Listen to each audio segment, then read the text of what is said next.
Hello, my name is Jason Adair, and I am a senior at Texas Tech University. I am presenting this brief explanation of my Integrative Studies 4350 capstone paper. This project is called Freshwater Solutions for the Future and is based on peer and professional research into freshwater conservation efforts and how we can utilize and adequately incorporate these into current implementations. I examined this approach from the economical and business management disciplines and integrated them together with the Repco and Stozak's 10-step interdisciplinary research process. This research is important because it pushes the normal boundaries of research and generates awareness that instills a proactive approach to freshwater conservation. This complex problem would be restrained if there was an exclusive attempt to examine it from the perspective of a single discipline. Therefore, we must create an alternative approach that attempts to expose disciplinary limitations. Individually, disciplines lack the breadth of perspective and are usually unwilling to assume responsibility for broad-based solutions and can possess an unreasonable certainty that they provide the conclusive and final verdict to the complex issue. This interdisciplinary approach is not a rejection of the disciplines, but offers a correction to their dominance and a reflection of the both and or position. This condition makes the problem researchable in integration of subjects such as wastewater implementations and alternative sources of retrieval coherent and adequate within the parameters of the discussion. With the interdisciplinary approach, we can formulate and blend single pieces of information to create a piece of material that efficiently answers the question of freshwater conservation from the perspectives of economics and management. Now, not only can we discuss the types of initiatives that are needed to collect data, but also the amount of funding required and how to retrieve and or allocate these funds. This issue is something that cannot be defined within one perspective. Similarly, each discipline, being true to itself, creates a common ground, which is the basis that exists between conflicting disciplinary insights or theories and makes integration possible. When framing complex issues or wicked problems, such as freshwater conservation and measures, the competing interests and demands placed on water issues present a clear argument that can be presented in a simplistic or extensive style, with an understanding of potential consequences or dangers that help with defining correct styles of development. This helps the research field distinguish what has been done to what needs to be done based on hindsight and study. The following disciplines provide information that builds upon current research theories but does not confess to being an absolute explanation. The first area is economics. Economical investigations into the issue of freshwater conservation allows us to study this issue from the perspective of disciplines such as finance, accounting, and sociology. For any study based on economics to be understood, one must look deeper than end result financial numbers. Economics also allows us to understand the value of a gallon of water that is retrieved from a location that supports endangered habitats, seeing past the financial agenda and seeing the entire structure of the economic ramifications. Overall construction cost is only a small portion of the total cost, which should include public feasibility and acceptance. My second discipline is business management. Business management is one of the most valuable traits that anything, whether it be a person or a program, needs to be successful. Countless pieces of literature are written discussing the importance of quality leadership as well as the cost of poor leadership. Management at the organizational level brings aspects of disciplinary ideas relating to business, leadership, and professional relationships. Leadership is also examined in the business side with respects to effective response and installation of procedures that are designed to be proactive in water conservation. We can also utilize the organizational aspects of business to gather and adequately use information that is gathered through surveys, field collection sites, and to achieve internal sustainability by being less reliable on the government or federal funding initiatives. Economical findings of this problem and solutions to this problem are an analysis of a problem such as freshwater conservation issues and how best to address them, which could simply be examined from a strictly numerical perspective. Looking at this issue from an economical perspective, combined with the financial and societal evaluation determinants, creates a much richer and vast retrieval of information, more equipped to determine valuation. These are the ability of the policies to achieve conservation goals, cost effectiveness, distributional equity, monitoring and enforcement, and political feasibility. Success or failure is determined by goal attainment. End result price comparison is just a tip of the total non-price costs such as advertising, promotions, sales coupons that determine awareness and understanding. Long-run marginal cost is also a method of understanding fluctuations in the overall end result. Initially, any implementation that is instilled creates an initial fluctuation that should level out financially after the program gathers stability. True determination of the effectiveness of the additions is then determined by examining the full economic cost of water supply, non-use value of water, and the opportunity cost of having or not having the available water supply. It also mentions the reality of an ever-changing field of demand based on time, quantity, and scarcity, and expresses the importance of water consciousness. Age-old methods of water containment and transferring, such as major dams, aquifers, and waterways, have historically been efficient, but with a population that is expected to be roughly 9.8 billion people by 2050, we must develop a greater understanding of the future implications of developing dams and waterways that divert major water sources and come up with alternative measures. Schwab discusses two methods of determining the cost of water projects. The first is a financial analysis, which considers the private cost and cash flow of projects. These factors, such as stability, liquidity, and the goal to remain solvent, determines investor amounts, community approval, and the overall assumed profitability of the conservation measures. The second method of analysis is the economic analysis.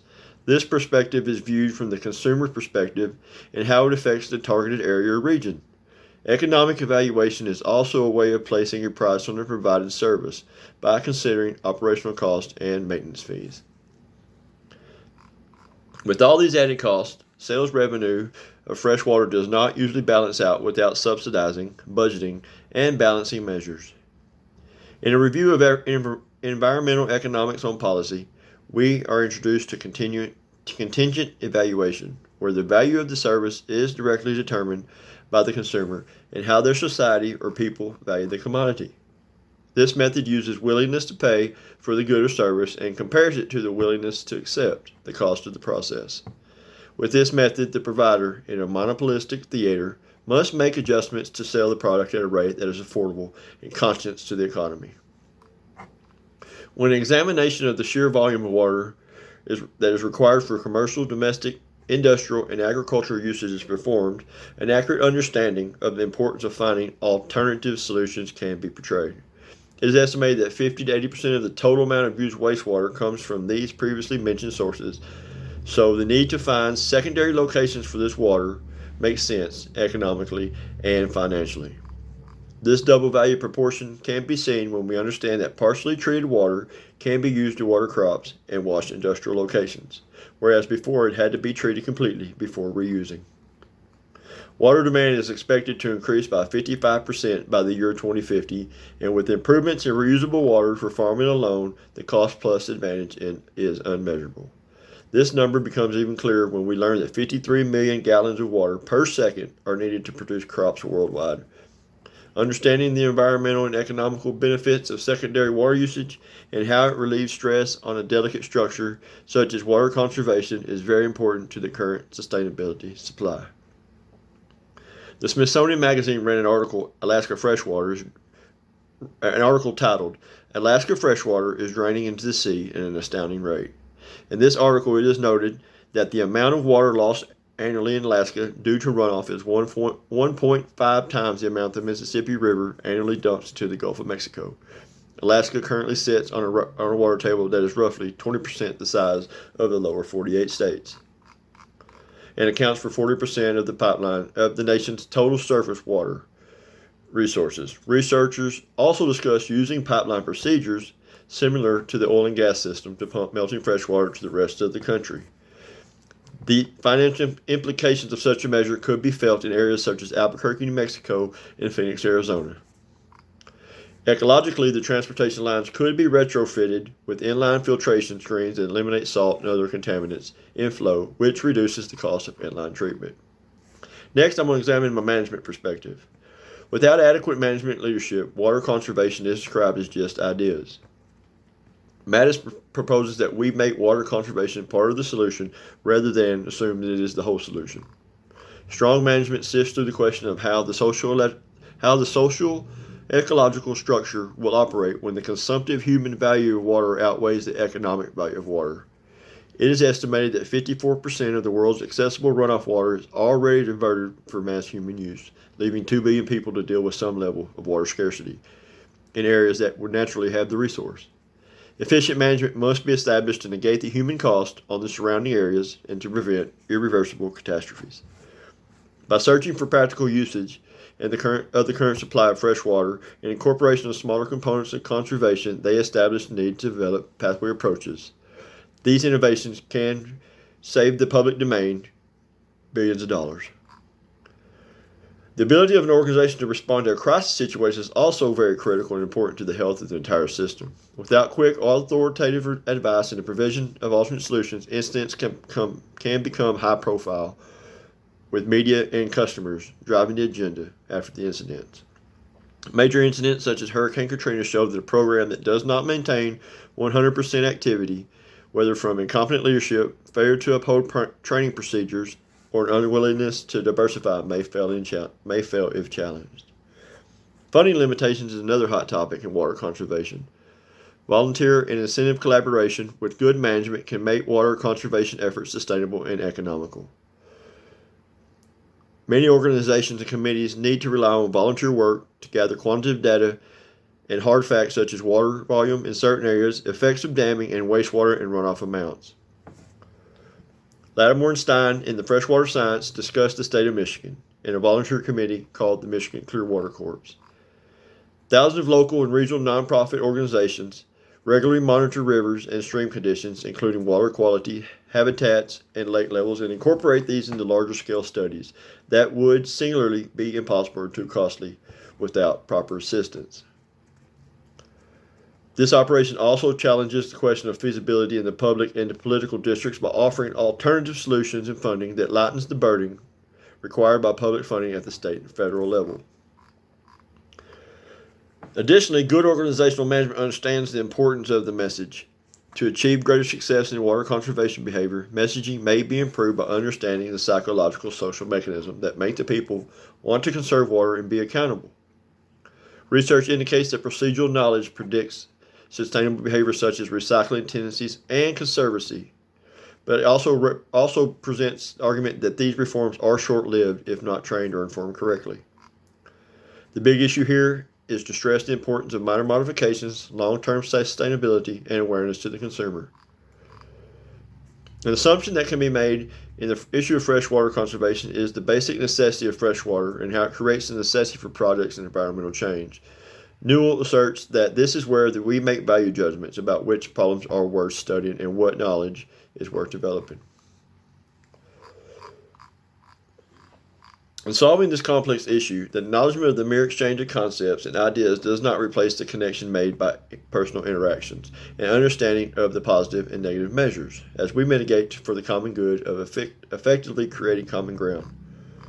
In conclusion, to develop a more comprehensive understanding of the research methods, theories, and ideologies used to examine this complex problem, a researcher must adequately understand how economics and management coexist. Each discipline can remain stable in its own right, but the integrity and completeness created in interdisciplinary research is lost due to an attempt to diminish crossing boundaries. Pages upon pages of research can be written from each perspective. However, when we combine the two, we develop a more holistic approach. If I were to examine the approach from a single discipline and strive to maintain integrity, and the explanation would not be as valid as it is. With the current literature review, there is significant evidence to support a plausible change or improvement to freshwater conservation efforts. This study also shares information that, once implemented, has a great chance of providing solutions to a complex problem that will not ultimately create more problems. The issue of freshwater conservation cannot adequately be improved upon from singular viewpoints, so the process represented in REPCO and STOZAC's 10-step interdisciplinary research process is currently considered progressive to the field of research.